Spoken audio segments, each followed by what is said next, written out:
missing personnel to bring closure to so many families who are seeking it desperately. We're partnering to remove much of the explosive ordnance left over from the war. The United States has dedicated over $80 million to that effort thus far. We're remediating toxic remains of war, including 45,000 cubic meters of dioxin-contaminated soil removed so far from the Da Nang Air Base. Most importantly, we're continuing to reach out and establish personal relationships that are so critical to the foundation of trust. As a matter of fact, the General Secretary spoke of that today in the Oval Office, the very important need to establish personal relationships. And some have heard me say this before. One of my mentors years ago, I say that Dr. Vallely was a fellow Massachusetts, fellow Bostonian, Tip O'Neill. And he used to say all politics was local. Well, I've gotten old enough to think I can presume to improve on what he said, because quite frankly, I think all politics is personal, particularly the conduct of foreign policy. Unless you can establish a personal relationship, it's hard to establish trust. And that's what all agreements are ultimately based upon. And so that's why we're so grateful for your presence here today, Mr. General Secretary. It's an honor to have you here because as remarkable as the past 2 decades have been, I believe, and more importantly, the President believes, that our relationship is just getting started. Our conversations today in the Oval Office were no longer about how to address the past, but about how to seize the future.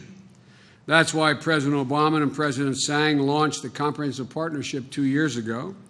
It's a partnership that recognizes that while we have different systems, there is so much we can nonetheless do together.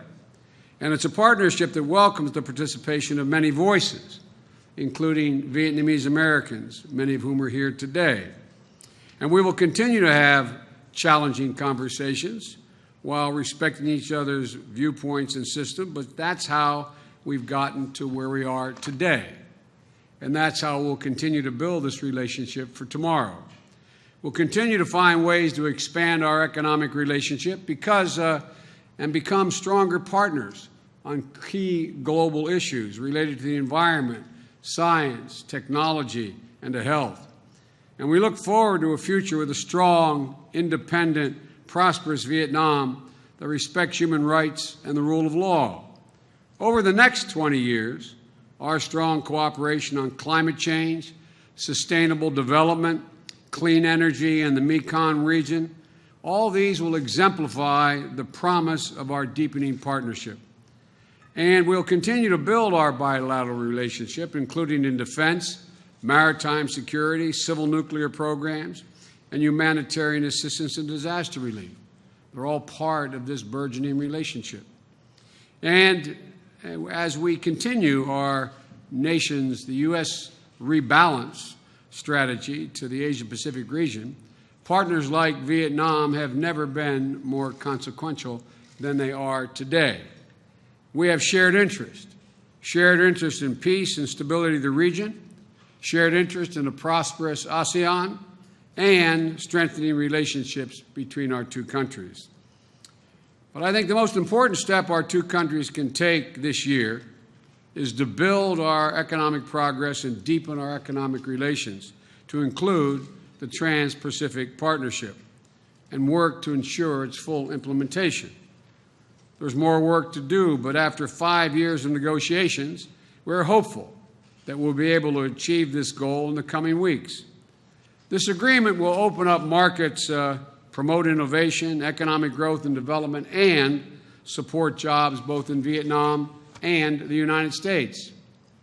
It will stitch together the economies of 12 Pacific nations behind rising standards regarding labor, rising standards on the environment, and rising standards on what constitutes fair competition. So I want to thank you for your efforts so far in this important agreement, Mr. General, and urge that we make further progress so we can make sure we cross the finish line. There's much more to do in a short amount of time.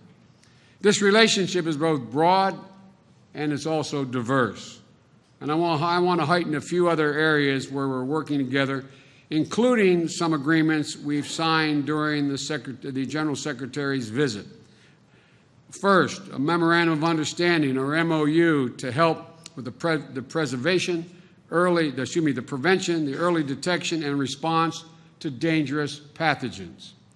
Another MOU to allow the exchange visits of defense and military delegations on peacekeeping operations. Thirdly, a double taxation avoidance agreement, which will bring greater fairness to our international taxation system, and a grant to help enhance aviation safety. Several other commercial deals will be signed at an event tomorrow hosted by the U.S. ASEAN Business Council and the U.S. Chamber of Commerce. But let's not overlook one of the most exciting commercial developments just yesterday.